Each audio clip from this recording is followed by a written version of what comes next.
Mumbai metro में सबसे पहले हम बात करेंगे एमएनएस अध्यक्ष राज ठाकरे की। उन्होंने बड़ा ऐलान कर दिया है। आपको बता दें कि आज वो एक बड़ा ऐलान करने वाले थे। लोगों को संबोधित करते हुए उन्होंने कहा है कि वो बिना किसी शर्त के एनडीए को समर्थन देंगे।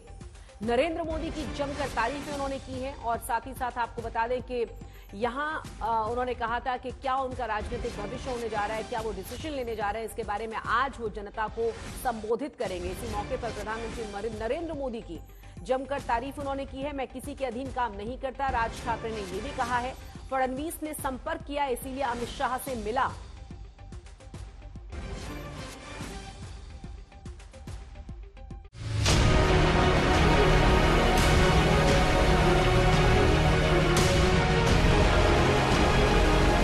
महाराष्ट्र के सियासी पिच पर चल रही जंग इस बार दिलचस्प है। पहले शिंदे गुट को तोड़कर शिवसेना में दो फाड़ हो गए, फिर अजित पवार को अलग कर एनसीपी को तोड़ दिया गया। कांग्रेस के दिग्गज नेताओं ने बीजेपी का हाथ थामा। अब सबकी नजरें राज ठाकरे पे टिकी। उद्धव गुट के खिलाफ बीजेपी का ठाकरे कार्ड। गुड़ी पड़वा के मौके पर राज ठाकरे ने आज मुंबई के आजाद पार्क में शक्ति प्रदर्शन किया, जहां भारी भीड़ के बीच अपना सियासी दाव किया। पण इथे ज्यावेळेला मी बसलो होतो, ज्यावेळेला देवेंद्र फडणवीस आणि मुख्यमंत्र्यांबरोबर, त्याच्यानंतर मी माझं आणि देवेंद्र फडणवीसांचं बोलणं झालं आणि मी म्हटलं की मला नको ते, म्हटलं तर मला त्या वाटाघाटी बिटाघाटी मला पाडू नका याच्यामध्ये। मी म्हटलं तुम्हाला मी आज सांगतो, म्हटलं त्या राज्यसभाही नको आणि ती विधान परिषदही नको, फक्त नरेंद्र मोदींसाठी बिनशर्त पाठिंबा देत आहे, हे मी आज आपल्या समोर सगळ्यांसमोर जाहीर करतो।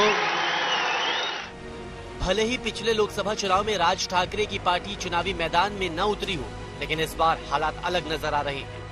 आखिरकार राज ठाकरे ने अपनी पार्टी एमएनएस का स्टैंड लोकसभा चुनाव के लिए रखा।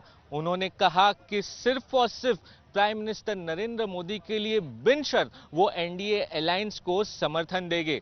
साथ ही उन्होंने पूरा ब्यौरा दिया कि किस तरीके की उनकी मीटिंग अमित शाह से दिल्ली में हुई और मुख्यमंत्री एकनाथ शिंदे, देवेंद्र फडणवीस और अजित पवार की जो मीटिंग मुंबई में हुई। उनका यह कहना था कि पिछले एक साल से लगातार महाराष्ट्र के मुख्यमंत्री एकनाथ शिंदे उनको साथ में आने के लिए अप्रोच कर रहे थे, फिर देवेंद्र फडणवीस ने भी उनको अप्रोच किया, लेकिन वो कहीं ना कहीं अपनी पार्टी का जो सिंबल है, इंजन, उससे कॉम्प्रोमाइज करना नहीं चाहते थे।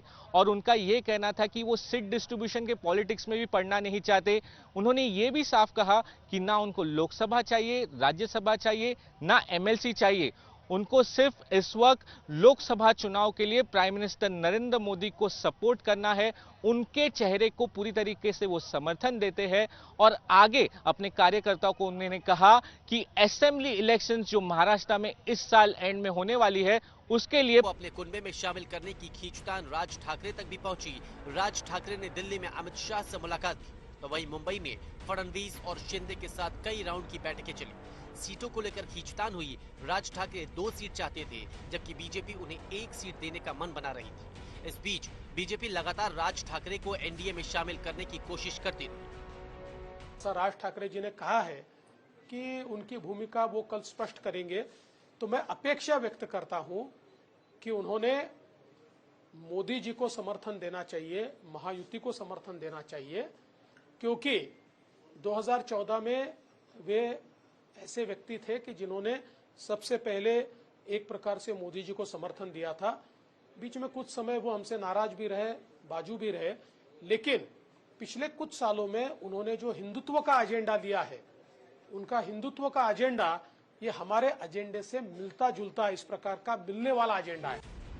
असली खेल तो तब शुरू हुआ जब महाविकास अघाड़ी में एनसीपी नेताओं ने राज ठाकरे को महाविकास अघाड़ी में शामिल करने के संकेत देने शुरू कर दिए, जिसके बाद उद्धव गुट भड़क गया, जो राज ठाकरे पर लगातार हमलावर है।